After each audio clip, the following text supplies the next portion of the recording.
கட்டுடை அரச விநாயகர் மானிப்பாய் மாநகரில் கட்டுடை எனும் கேந்திரத்தில் வயல்களின் நடுவே மருத நிலம் அரச மரம் நிழலில் கோவில் கொண்டிருக்கும் வீரகத்தி விநாயகர் கட்டுடைத்து வெள்ளம் பாய்ந்ததால் கட்டுடை எனும் பெயர் கொண்ட கிராமத்தில் மருத நிலத்தின் நடுவே அமரர் வீரகத்தி என்பவர் கிணறு தோன்றும் போது நிலத்தின் அடியில் கருங்கல்லினால் ஆன விநாயக பெருமான் திருவுருவம் அவரது கண்ணில் தென்பட்டது.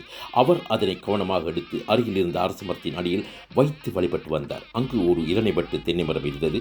அதன் காரணமாக விநாயகர் இரணைப்பட்டு பிள்ளையார் எனவும் பெயர் சூட்டி வழிபட்டு வந்தனர். பக்தன் வீரகத்தி என்பவர் காலஞ்சென்ற பின்னர் அவரது மனைவியார் விநாயகர் பெருமானை ஆதரித்து வந்தார். அக்காலத்தில் பெருமான் அவ்வம்மையாரின் கனவில் தோன்றி தனக்கு ஒரு ஆலயம் அமைத்து வழிபடுமாறு வேண்டிக் கொண்டதற்கு இணங்க அரசமரத்தின் அருகில் ஒரு சிறிய ஆலயம் அமைத்து வழிபட்டு வந்தார். காலப்போக்கில் இவ்வாலயம் அடியார்களின் விடாமுயற்சியினால் வளர்ச்சி பெற்றது.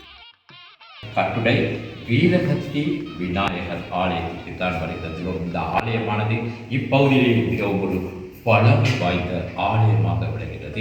இந்த பகுதிக்கு இன்றைய தினம் நாங்கள் விஜயத்தை மேற்கொண்டிருந்த போது இந்த ஆலயம் தொடர்பான சிறப்பான விவரங்களை எமது யூடியூப் சேனலாக வழங்குவதற்காகவே நாங்கள் இன்று இந்த பகுதியில் உள்ள வீரகத்தி விநாயகர் ஆலயத்துக்கு வருகின்றோம்.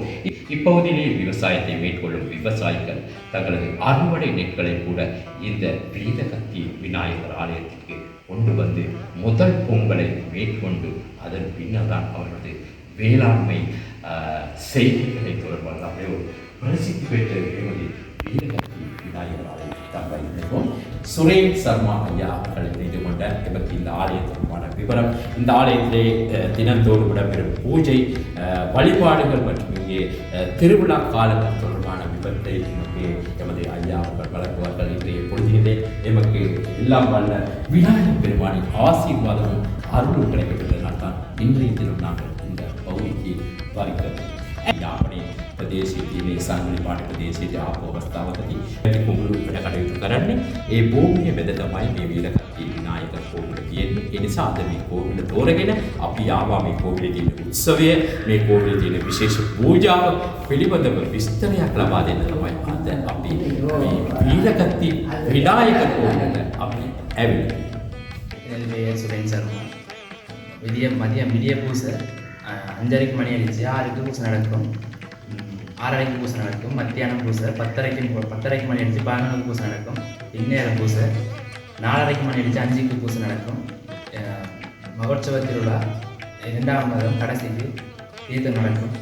இந்த ஆலயத்தின் தினந்தோறும் இடம்பெறும் பூஜை வழிபாடுகள் மற்றும் இந்த ஆலயத்தின் மகோத்சவம் பங்குனி மாதத்தில் நடைபெறுகின்ற விவரத்தை தான் எமது ஆலயத்தின் பிரதம குருக்கள் சுரேஷ் சர்மா அவர்கள் වළකිනවා. දිනපතාම පූජාව තියෙනවා. තුරු මේලටම මේ පූජාව පවත්වනවා. ඒ වගේම මේ කෝවිලේ මංගල්‍ය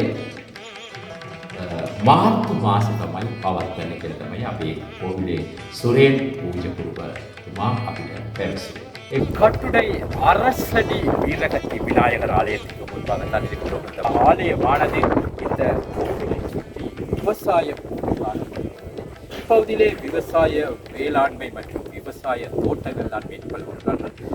கோவிலே විශේෂයෙන් ගොවිතැන් කරන ජනතාව මේ කෝවිලට ඇවිල්ලා පොංගල් උත්සවයක් කිරිබත් උතුරලා පොංගල් උත්සවයක් පූජාවක් පවත්වලා තමයි දෙවියන්ට ආශිර්වාදය කරලා තමයි මෙයාලාගේ ගොවිතැන් මේ සියලුම දේවල් ආරම්භ කරන්නේ. இந்த சுற்றுவட்டத்தில் உள்ள இந்த பிரதேச வாழ் மக்கள் இந்த எமது அரசடி வீரகத்தி விநாயகர் ஆலய பெருமானின் ஆசீர்வாதம் அவருடைய அருளால் தான் இந்த விவசாய பணிகளை சிறப்பான முறையில் முன்னெடுத்து தங்களுடைய விவசாய பணிகளை மேற்கொண்டுள்ளார்கள்.